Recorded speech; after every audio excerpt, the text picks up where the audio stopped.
All right. I've done this before, and I do apologize. I just realized that I had it muted. My bad. I know a lot of you were probably going through and did I have it? I don't think I did have it. No, I didn't. If I had it muted, I apologize. Let me know in the chat, and I'll go back over the other stuff. I don't think I had it muted. Sometimes this can be confusing. Let's go back over to this. All right, recommended specs. So what we recommend is on the processor side is going to be an AMD Ryzen 5 or an Intel Core i5. Okay. One of the cool things that's happened is both AMD and Intel, they make processors for computers. And I kind of like the AMD ones, honestly, more than the Intels. They're a little bit faster and they are cheaper. And they also have better graphics, better built-in graphics. So an AMD, so basically they put their numbering of their processors into parity. So a Ryzen 5 is basically an Intel Core i5. A Ryzen 7 is basically an Intel Core i7, and et cetera, et cetera. So we recommend a 5 processor. So either a Core i5 or an AMD Ryzen 5. Once again, I like Ryzen 5s, but they're both good. All right, next, RAM. Pretty much RAM and storage are going to be kind of standard across the board right now in the mid-range of laptops. So you're going to be looking at about 8 gigs of RAM and about 256 gigs of solid state storage, SSD. Now, if you go online, especially places like Amazon, they may be selling older refurbished laptops and they'll have a great price and you'll be like, man, I really want that. That looks like a great price. Beware of what type of storage it has. If you see HDD, that stands for hard disk drive, you don't want that. Hard disks are what we've had for years and years and years. Your current computer probably has one.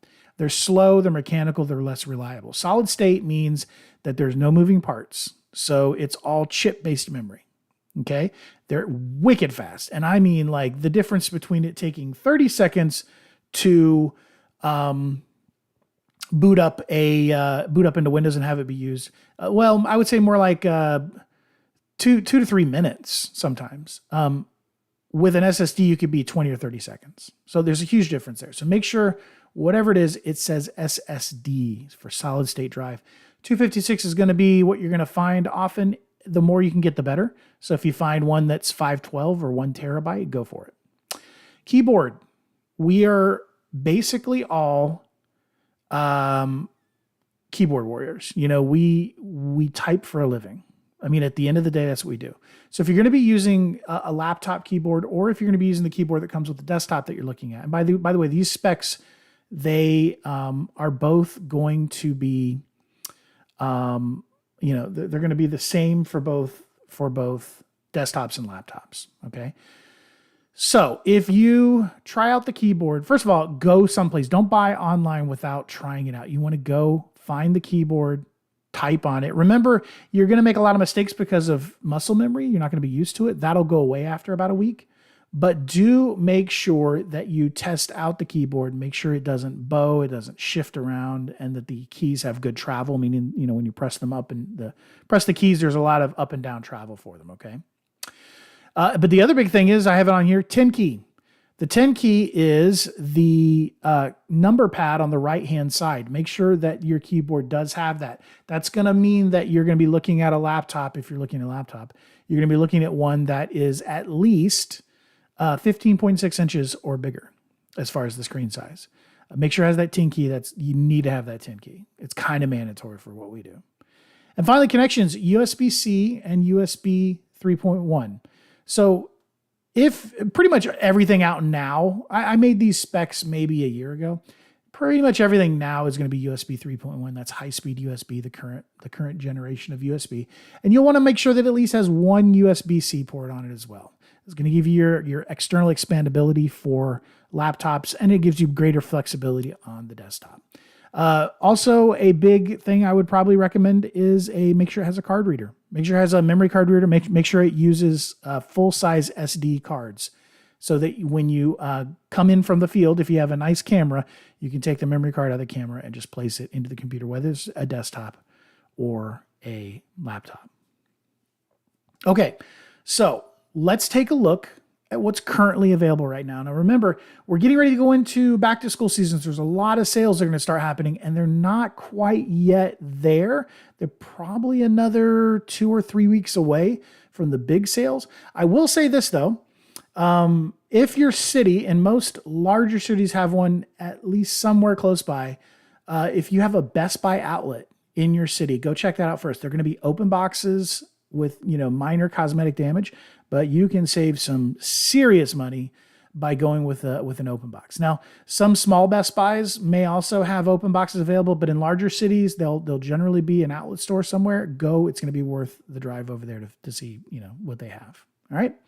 So let's take a look at what is currently available. I'm going to start over here at Best Buy. Now, for laptops, and most people, you're going to find a lot more laptops available than desktops. Desktops popularity are waning. Most people are going with laptops. I would recommend getting a laptop, mainly because with the way that USB-C is now on these laptops, you can actually easily expand out, what your laptop can do. So you have like small little dongles that you can get that you can plug into the USB-C that'll break out extra USB ports for you, extra monitor ports for you, so you can have multiple monitors. So make sure whatever you get, it does have the USB-C. Now there are two main types of laptops. There's the regular type of laptop and what are called 2-in-1s. I'm a big fan of 2-in-1s. What 2-in-1s will do is they allow you to, use it as a regular laptop. They have touchscreens, usually glass touchscreens, real high quality. And then you can actually fold it backwards and it can either become a tablet or you can tent it. So you can use a wireless mouse or a wireless keyboard with it and kind of have that desktop experience no matter where you are. But the great thing about having a laptop is they now have the power of the desktop, but you can take it with you. And you can take it on vacation, you can take it on trips, whatever, so you can stay in contact with home base and still be able. Now, if you're going to be replacing your desktop, you may want to get a high-end laptop, but you can save some money, get a good mid-range laptop, especially if you already have a desktop, and it can be kind of a supplement to your desktop. So let's take a look at what they have in the 2-in-1s. These are my favorite.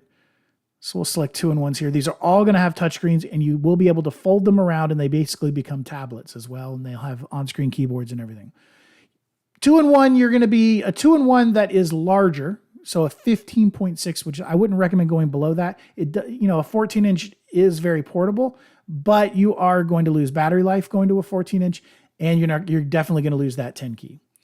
Some 15.6s also don't have 10 keys. For instance, this one does not. So I wouldn't recommend it. But if we come down here, these 2-in-1s in the 15.6 inch, 16-inch range, you're probably going to be somewhere in the neighborhood of $600, $700, or $800, somewhere between $600 and $800.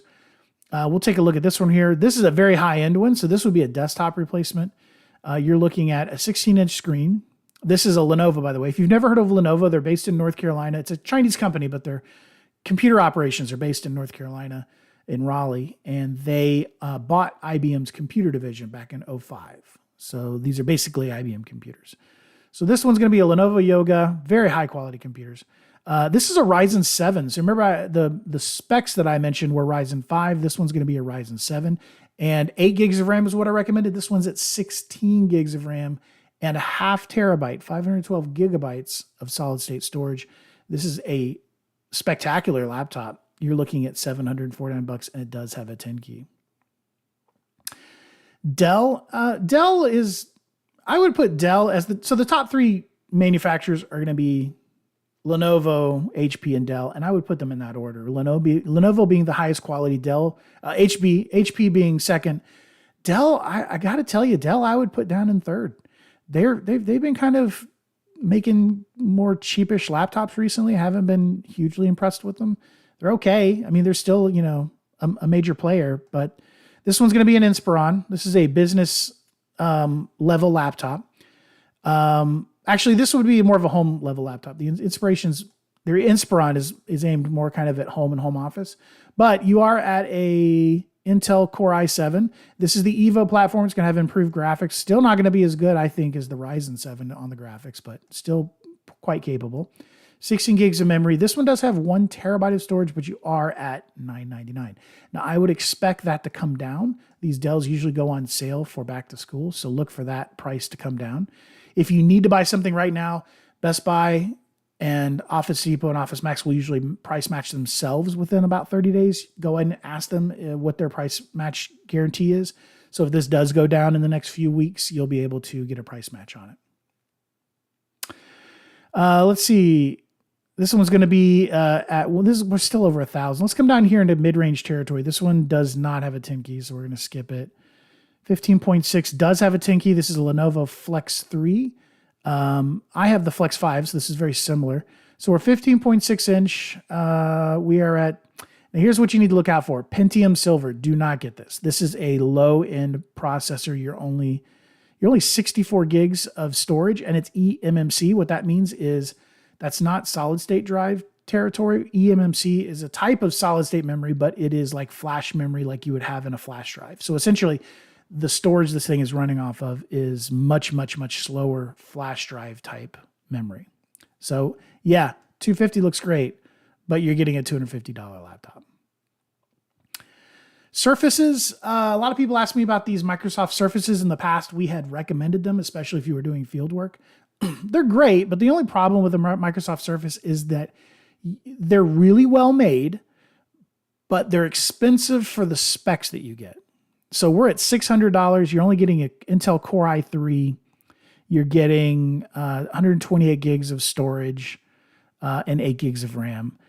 You know, a $600 Lenovo, you're going to get at least a Core i5 or a Ryzen 5, 8 gigs of RAM, and 256 gigs of storage. So while these are nice and they are really well built, they do tend to be on the slower side, and they do tend to be expensive for the specs that you're getting.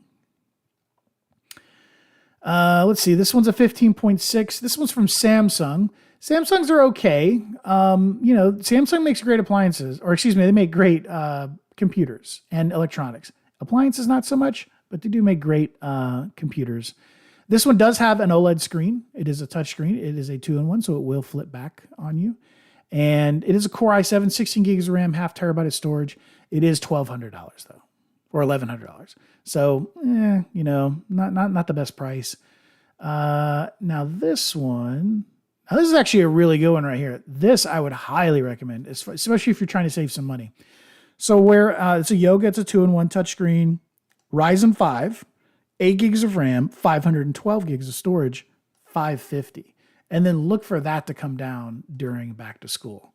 So that's actually a really good price. There's also one other I'm going to go over with you, and then we'll take some questions. So if you have any questions, go ahead and put them in the chat. But one other that I did find that I really liked is this one right here. This is on Amazon. Lenovo, this is going to be an IdeaPad 3, 17.3 inch full HD. So it's going to be 1080p. Ryzen 5, 8 gigs of RAM, 512 gigs of storage. It is not a 2-in-1 as far as I know, because the IdeaPads usually aren't. But it's going to be a high quality laptop, only $560 for some really good specs. So I would highly recommend that. Acer is also one you may want to look at. The Acers are decent quality, but Acer does tend to make like low-end laptops and really high-end laptops, and they don't really play that much in the mid-range. And this is a mid-range laptop. It's okay specs. It's a Ryzen 5, 8 gigs of RAM, 256 gigs of storage, so that's good. With a backlit keyboard at this price is pretty good, $477. Quality, it's going to be okay. But this Spire line is like a home laptop, so just keep that in mind. But that's a pretty good price, $477 for a laptop. It would be worth a shot of taking a look at it. But it is going to be, the build quality is not going to be as nice as something like a Lenovo. Just keep that in mind. Okay. If you have any questions, feel free to put them into the chat now. Remember, you can also text me after the fact if you're out looking at laptops and you want me to take a look at something. You can send me a picture. Area code 828-919-9082. I'll be happy to help you with the process of looking at the computer you're looking at. And of course, if you need additional, you can also email me, by the way, training at sfrep.com. Now, of course, if you do need immediate assistance with something, you'll want to contact tech support, tech@sfrep.com or 800-644-4051. Let me put those recommended specs back on the screen one more time. We're looking at, our recommended specs. It will run on a Ryzen 3 or Intel Core i3, but we recommend a 5 or a 7, it's as fast as you can get. 8 gigs of system RAM, 256 gigs of solid state storage. And remember to try out the keyboard and make sure that it does have that 10 key. All right, guys, thank you so much. We got this done in like 20 minutes. That's awesome. If you remember, if you have any questions, 828-919-9082. I almost gave you my personal number. We don't do that. 828-919-9082, or you can send an email, training@sfrep.com. Thank you so much. I hope all of you have an awesome rest of your week. If you are going to be at Valuation Expo next week, I will be there. Come see me at the booth. Be happy to talk tech with you and show you our software and what we got coming up. Always love seeing our customers there. Thank you so much, and I hope you guys have a wonderful rest of your week.